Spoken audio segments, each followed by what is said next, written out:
പക്ഷേ കൽക്കത്തയിൽ ഒരു യുവ ഡോക്ടറെ ബലാത്സംഗം ചെയ്ത് കൊലപ്പെടുത്തിയിരുന്നു ആർജിക്കർ ആശുപത്രിയിൽ. അതുമായി ബന്ധപ്പെട്ട് വലിയ പ്രതിഷേധങ്ങൾ നമ്മൾ ഇന്ത്യ മൊത്തം കണ്ടതാണ്. പ്രത്യേകിച്ച് ബംഗാളിൽ കണ്ടതാണ്. ഒരുപാട് ആളുകൾ അവിടേക്ക് ഒഴുകിയെത്തി, ഡോക്ടർമാർ പ്രതിഷേധിക്കുന്നു.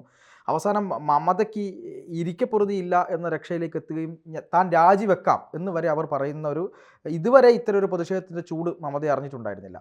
പക്ഷേ എന്താണ് ഗതികേടിൻ്റെ അവസ്ഥ എന്നൊക്കെ പറയുന്നത് പോലെ ആദ്യം ഈ പെൺകുട്ടിയുടെ ഒരു ഈ ഒരു അസ്വാഭാവിക മരണത്തിന് പോലും കേസെടുക്കാൻ പോലീസ് തയ്യാറായിരുന്നില്ല. പിന്നീട് അത് CBIക്ക് വിട്ടു. CBI ആണിപ്പോൾ എന്താണ് ഈ കുറ്റക്കാരനെ കണ്ടെത്തി ഇപ്പോൾ കോടതി കുറ്റം വിധിച്ചിരിക്കുന്നു. കുറ്റക്കാരനാണ് സഞ്ജയ് റോയ് എന്ന് പറയുന്ന ഈ ആർജിക്കർ ആശുപത്രിയിലെ ജീവനക്കാരൻ തന്നെയായിട്ടുള്ള ഉദ്യോഗസ്ഥൻ തന്നെയായിട്ടുള്ള ആൾ കുറ്റക്കാരനാണ് എന്ന് കണ്ടെത്തിയിട്ടുണ്ട്. അപ്പോൾ ഇതുമായി ബന്ധപ്പെട്ട് ഈ പല തരത്തിൽ ഇവർ ഇതിനെ അട്ടിമറിക്കാൻ ശ്രമിച്ചു, ഈ തൃണമൂൽ കോൺഗ്രസ്. പക്ഷേ അതിനെതിരായിക്കൊണ്ട് കാര്യമായ ഇത്രയും വലിയൊരു പ്രക്ഷോഭം ഉണ്ടായിട്ടും എല്ലായിടത്തും പോകുന്ന രാഹുൽ ഗാന്ധിയോ മറ്റ് രാഷ്ട്രീയ പാർട്ടികളോ ഒന്നും തന്നെ ഇതിനെതിരെ കാര്യമായി ഒന്നും മിണ്ടിയതുമില്ല എന്നുള്ളതൊരു പ്രധാനപ്പെട്ട കാര്യമാണ്. അപ്പോൾ ഇതൊക്കെ വെച്ച് നോക്കുമ്പോൾ ഈ എന്തായാലും കുറ്റവാളിയാണ് എന്ന് വിധിച്ചതിൽ വലിയ ആശ്വാസമുണ്ട്. അത് ഇനിയുള്ള കാലഘട്ടത്തിൽ ഇത്തരത്തിലുള്ള ഓരോ ചെയ്തികൾ അല്ലെങ്കിൽ ഇത്തരം പ്രവൃത്തികൾ ചെയ്യുന്ന ആളുകൾക്കുള്ളൊരു പാഠമല്ലേ? അല്ല, ഓരോ ശിക്ഷയും കുറ്റവാളികൾക്കുള്ള ശിക്ഷ മാത്രമല്ല, കുറ്റം ചെയ്യാൻ ആഗ്രഹിക്കുന്ന ആളുകളെ അതിൽ നിന്നും തടയുന്നതിന് വേണ്ടിയുള്ള സന്ദേശം കൂടിയാണ്. അതുകൊണ്ടാണ് ഈ കോടതികൾ എപ്പോഴും വളരെ കൃത്യമായിട്ട് അത്തരത്തിലുള്ള നിർദ്ദേശങ്ങൾ കൊടുക്കും.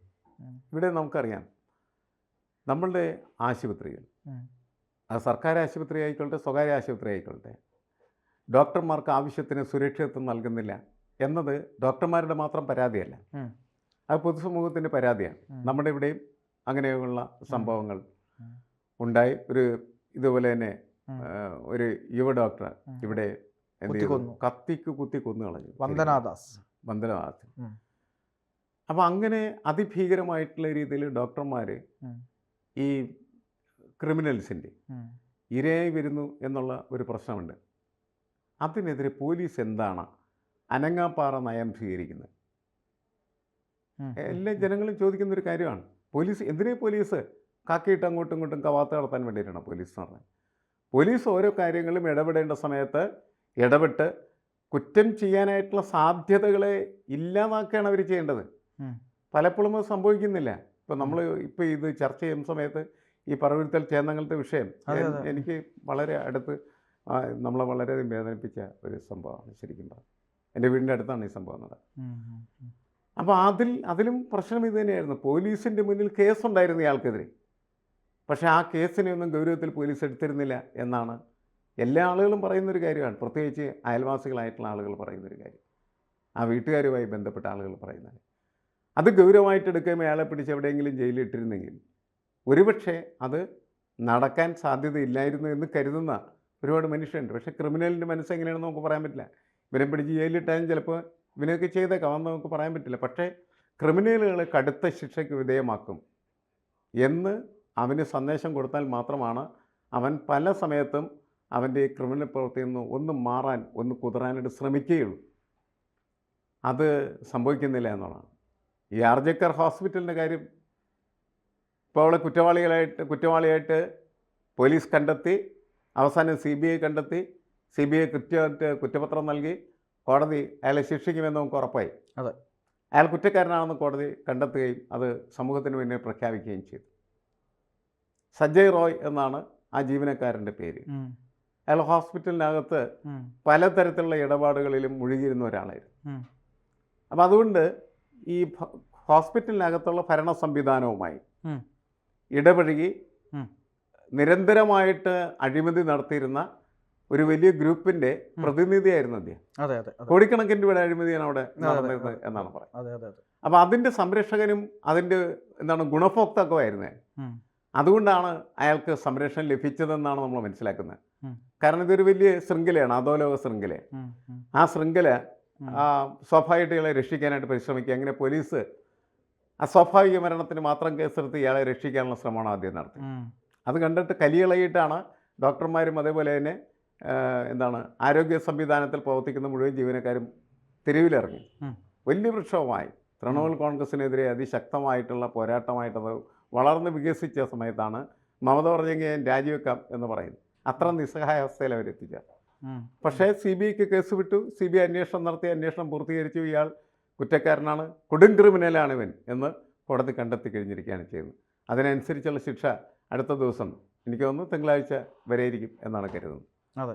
അപ്പോൾ നമ്മൾ മനസ്സിലാക്കേണ്ടതെന്ന് വെച്ചാൽ പോലീസ് സംവിധാനം കർശനമായാൽ മാത്രമാണ് കുറ്റകൃത്യങ്ങൾ ഒരു പരിധിവരെ കുറക്കാനായിട്ട് കഴിയുള്ളൂ. അത് ഭരണകൂടങ്ങൾ തിരിച്ചറിയണം. ജനാധിപത്യ സംവിധാനത്തിനകത്ത് പലപ്പോഴും സംഭവിക്കുന്ന തകരാറെന്താണെന്ന് വെച്ച് കഴിഞ്ഞാൽ ഒരു പറ്റം കുറ്റവാളികൾ അവരെന്നും ജീവിക്കുന്നു എന്നുള്ളതാണ്. കാരണം അവർ ഇപ്പോൾ നമുക്കറിയാം, ഇപ്പോൾ നേരത്തെ അവിടെ CPM ഭരിച്ചിരുന്ന സമയത്ത് ഈ കുറ്റവാളികളുടെ ശൃംഖല മുഴുവൻ CPMൻ്റെ കൂടെയായിരുന്നു. CPM ഭരണത്തിൽ നിന്ന് പോയി മമത വന്ന സമയത്ത് മമതാ ബാനർജിയുടെ ഗുണ്ടകളായി ഇവർ മാറി.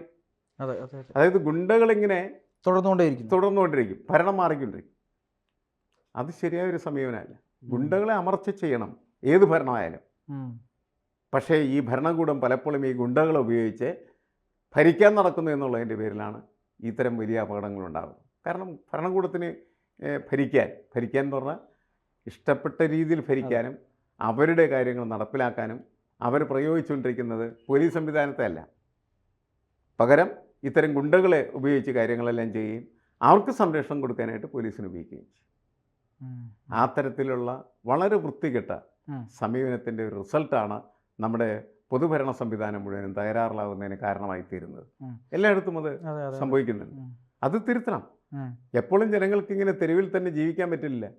തെരുവിൽ ഘോഷയാത്ര നടത്തുക, തെരുവിൽ സമരം നടത്തുക, നിരാഹാരം കിടക്കുക, അങ്ങനെ മാത്രം എപ്പോഴും ജനങ്ങൾ പോയി കഴിഞ്ഞാൽ ജനങ്ങൾക്ക് പിന്നെ ജീവിക്കാൻ ഇവിടെ നേരം. അതുകൊണ്ട് ഭരണകൂടത്തിൻ്റെ പ്രധാനപ്പെട്ട ജോലി എന്ന് പറയുന്നത് ജനങ്ങളെ തെരുവിലിറക്കാതെ തന്നെ ജനങ്ങൾ ആവശ്യപ്പെടുന്ന തരത്തിൽ അവർക്ക് സംരക്ഷണം നൽകണം. അവരുടെ ആരോഗ്യ സംവിധാനത്തിൻ്റെ കാവലാളായി മാറേണ്ടതായിട്ടുള്ള ഡോക്ടർമാർക്ക് പരിപൂർണമായിട്ടുള്ള സംരക്ഷണം നൽകണം. ഇപ്പോൾ നേരത്തെ നമ്മൾ വേറെ ഡോക്ടറെ കുറിച്ച് സംസാരിച്ചു. അദ്ദേഹം ആംബുലൻസിന് സൈഡ് കൊടുക്കാതെ ഒരാളെ മരണത്തിലേക്ക് കൊണ്ടുപോയ ഡോക്ടറാണ്. അത്തരത്തിലുള്ള ഡോക്ടർമാരല്ല നമ്മൾ ഉദ്ദേശിക്കുന്നത്. ജനങ്ങളെ അല്ലെങ്കിൽ രോഗികളെ ജീവിതത്തിലേക്ക് തിരിച്ചു കൊണ്ടിരുന്ന ദൈവതുല്യരായിട്ടുള്ള ഒരുപാട് ഡോക്ടർമാരുണ്ട്. അവരുടെ കാര്യം പറയുന്ന സമയത്ത് തന്നെ ഈ രോഗികൾ കരയും. അത്രമാത്രം ഹൃദയസ്പർശിയായിട്ടുള്ള ബന്ധമാണ് രോഗിയും അതുപോലെ തന്നെ ഡോക്ടറും തമ്മിലുള്ളത്. അതെ, തീർച്ചയായും. അതുകൊണ്ടാണ് ആ ഡോക്ടറുടെ ജീവിതം സുരക്ഷിതമായിരിക്കണം എന്ന് പൊതുസമൂഹം ആഗ്രഹിക്കുന്നത്, ജനങ്ങൾ ആഗ്രഹിക്കുന്നത്. അതിനനുസരിച്ച പ്രവർത്തനമാണ് ഭരണകൂടത്തിൻ്റെ ഭാഗം ആയിട്ട് വരാൻ പാടുള്ളൂ. അതല്ലാണ്ട് അവരുടെ ക്രിമിനൽ സംഘത്തിലെ ഒരു അംഗമായിട്ട് വിലസുന്ന ആളുകളെ സംരക്ഷിക്കുകയും ഡോക്ടർമാരെ ഉപദ്രവിക്കുകയും ബലാത്സംഗം ചെയ്യുന്നതായിട്ടുള്ള തെമ്മാടികൾ, അവർക്കെതിരെ കർശനമായിട്ടുള്ള നടപടി വേണം. ആ നടപടി എടുക്കാൻ പറ്റാത്തതായിട്ടുള്ള ഭരണകൂടത്തെ അടിച്ചോടിക്കാനായിട്ട് ആളുകൾ തയ്യാറാവും. അതിൻ്റെ ഒരു കാഴ്ചയാണ് ബംഗാളിലെ സമരപടത്തിൽ നിന്ന് നമ്മൾ മനസ്സിലാക്കിയത്. അവിടെ ഒരു കാര്യം ചോദിക്കാൻ, അതായത് ഉത്തർപ്രദേശിലൊക്കെ ചില ബലാത്സംഗങ്ങളൊക്കെ നടക്കുമ്പോൾ പെട്ടെന്ന് അവിടേക്ക് രാഹുൽ ഗാന്ധിയും പ്രിയങ്ക ഗാന്ധിയും ഒക്കെ ഓടിയെത്താറുണ്ട്. ഇന്ത്യ മുന്നണി പല പ്രശ്നങ്ങൾ ഉണ്ടാക്കാറുണ്ട്. പക്ഷേ ഈ അടുത്ത് നടന്ന 2 ബലാത്സംഗങ്ങൾ, ഒന്ന് തമിഴ്നാട്ടിൽ നടന്ന കോളേജ് ക്യാമ്പസിനുള്ളിൽ ഒരു വിദ്യാർത്ഥിനി അതിക്രൂരമായി ബലാത്സംഗം ചെയ്തത് DMK പ്രവർത്തകനായിരുന്നു. രണ്ടാമത്തേത് ഈ പറയുന്ന ആർജിക്കർ ആശുപത്രിയിൽ. ഇത് 2 വലിയ വിഷയമായിട്ടും ഇവിടെ ഒന്നും തന്നെ ആരും പ്രതികരിക്കുന്നൊന്നും കണ്ടില്ല. അപ്പോൾ അതും കൂടി ഒരു ഇരട്ടത്താപ്പല്ലേ? വളരെ അതെ. എന്താ ഈ രാഷ്ട്രീയ നേതൃത്വത്തിൻ്റെ ഈ ഇരട്ടത്താപ്പുകൾ രാഷ്ട്രീയ നേതൃത്വത്തിൻ്റെ നേതൃശേഷിയെ ദുർബലപ്പെടുത്തുന്നു. ഈ ചോദ്യം നമ്മൾ ചോദിക്കുന്നു. ചോദിക്കാത്ത ഒരുപാട് ആളുകളുണ്ട്. ഇന്ത്യ മുന്നണിയുടെ കൂടെ നിൽക്കുകയും അതിൻ്റെ ഭാഗമായി പ്രവർത്തിക്കുകയും ചെയ്യുന്നതായിട്ടുള്ള ആളുകൾ അത് ചോദിക്കില്ല. അവരും ചോദിക്കുന്നത് എന്ത് നിങ്ങൾ അങ്ങോട്ട് പോയാൽ എന്താണെന്ന് ചോദിക്കണം. ഇപ്പോൾ സ്റ്റാലിൻ്റെ അവിടെ അതിശക്തമായിട്ടുള്ള പ്രക്ഷോഭം ഉയർന്നു. CPM എനിക്ക് തോന്നുന്നു അവിടുത്തെ CPM എന്ന് പറയുന്നത് ആ അടിച്ചമർത്തലിനെതിരെ ശക്തമായിട്ട് പ്രതികരിച്ചു. അവസാനം എന്ത് സംഭവിച്ചു? ആ CPMൻ്റെ സെക്രട്ടറിനെ മാറ്റി നിർത്തി. അവിടെ രാഷ്ട്രീയത്തിൻ്റെ വലിയ പരിതാപകരമായിട്ടുള്ള ഒരു അവസ്ഥയാണ്. രാഷ്ട്രീയം എപ്പോഴും കൂടെ നിൽക്കുന്നതായിട്ടുള്ള ചേരിയുടെ കൂടെ നിൽക്കുകയും അവർ ചെയ്യുന്ന തെറ്റുകൾ അതിനെ എതിർക്കാതെ മൗനം കൊണ്ട് അതിനെ സപ്പോർട്ട് ചെയ്യുന്ന സ്ഥിതിയിലേക്ക് എത്തിച്ചേരും. എതിർക്കേണ്ടത് എതിർത്തേ പറ്റൂ. കൂടെ നിൽക്കുന്ന ആളായിരിക്കാം, കൂടെ നിൽക്കുന്ന ആൾ അല്ലെങ്കിൽ കൂടെ നിൽക്കുന്ന പാർട്ടി ആയിരിക്കാം അവിടെ ഭരിക്കുന്നത്. അതിൽ കഥയില്ല എന്നുള്ളതാണ്. കാരണം എന്താണെന്ന് വെച്ചാൽ സമൂഹത്തിൻ്റെ പൊതു മനസാക്ഷി എന്ന് പറയുന്നത് ആവശ്യപ്പെടുന്ന കാര്യങ്ങൾ ചെയ്യുന്നവർക്ക് മാത്രമേ രാഷ്ട്രീയ നേതാക്കളായിട്ട് പ്രവർത്തിക്കാനായിട്ട് കഴിയുള്ളൂ. അതുകൊണ്ട് രാഹുൽ ഗാന്ധി ഉത്തർപ്രദേശിലേക്ക് മാത്രം ഓടിയെത്തിയ പോരാ, അദ്ദേഹം തമിഴ്നാട്ടിൽ ഓടിയെത്തണമായിരുന്നു, അതേപോലെ കൽക്കട്ടയിലും ഓടിയെത്തണമായിരുന്നു. കാരണം അങ്ങനെ ചെയ്തേ പറ്റൂ. കാരണം സമാനമായ സംഭവങ്ങളാണ്. ഭരിക്കുന്ന പാർട്ടി മാത്രമേ മാറുന്നുള്ളൂ. അപ്പോൾ ഭരിക്കുന്ന പാർട്ടി മാറിയോ ഇല്ലയെന്ന് നോക്കേണ്ട ആവശ്യമില്ല. എന്താണ് സംഭവിക്കുന്നത്? അത് അതിക്രൂരമായിട്ടുള്ള ബലാത്സംഗങ്ങൾ. അപ്പോൾ ക്യാമ്പസിൽ എനിക്ക് തമിഴ്നാട്ടിലെ ക്യാമ്പസിലെ ക്രൂരമായിട്ടുള്ള ബലാത്സംഗത്തിൻ്റെ ഉത്തരവാദി എന്ന് പറഞ്ഞാൽ അവിടുത്തെ DMK പ്രവർത്തകനാണെന്ന് വെച്ചാൽ DMK എന്ന് പറയുന്ന പാർട്ടി എന്തിനാണ് അവനെ സപ്പോർട്ട് ചെയ്യണം? അവനെടുത്ത് വലിച്ച് കളയണവനെ. അതല്ലാണ്ട് അവനെ സപ്പോർട്ട് ചെയ്ത് DMK എന്ന് പറയുന്ന പ്രസ്ഥാനത്തിന് മാനക്കേടേണ്ട കാര്യമില്ല. ഇപ്പം ഇവരൊക്കെ ഈ രാഷ്ട്രീയ നേതാക്കളൊക്കെ വിചാരിക്കുന്നത് എന്താണെന്ന് വെച്ചാൽ അവിടുത്തെ ഒരു വലിയ പ്രവർത്തകനായിരിക്കും അവൻ.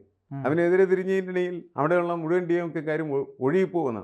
അല്ല, അവരിതിൻ്റെ കൂടെ ഉറച്ചു നിൽക്കണമെങ്കിൽ തന്നെ ധർമാധിഷ്ഠിതമായിട്ടുള്ള പ്രവർത്തനം നടത്തുന്ന പാർട്ടിയാണെന്നത് അതിനെ ഇവർക്ക് ബോധ്യപ്പെടുത്തി കൊടുക്കാൻ കഴിയണം. ബംഗാളിലെ സ്ഥിതി അത് തന്നെയാണ്. ഉത്തർപ്രദേശിലെ അത് തന്നെയാണ് സ്ഥിതി. ഉത്തർപ്രദേശിലെ യോഗി ആദിത്യനാഥ് അദ്ദേഹത്തിൻ്റെ ആളുകളെ സംരക്ഷിക്കാൻ വേണ്ടി ശ്രമം നടത്തിക്കൊണ്ടിരിക്കും. അങ്ങനെ ഭരണകൂടത്തിന് ക്രിമിനലുകളെ സംരക്ഷിക്കേണ്ടതില്ല എന്ന് ഭരണകൂടത്തിന് മനസ്സിലാക്കി കൊടുക്കാനായിട്ട് ജനങ്ങൾ തെരുവിൽ ഇറങ്ങേണ്ടി വരുന്നു എന്നുള്ളതാണ് സത്യം. അപ്പോൾ ജനങ്ങളുടെ ഈ പ്രതിഷേധം എന്ന് പറയുന്നത് ശരിയായ കാര്യത്തിന് വേണ്ടിയുള്ള ശബ്ദം ആണ്. ആ ശബ്ദം ഉയരട്ടെ, അത് സാക്ഷാത്കരിക്കപ്പെട്ടെ എന്ന് പ്രതീക്ഷിക്കും.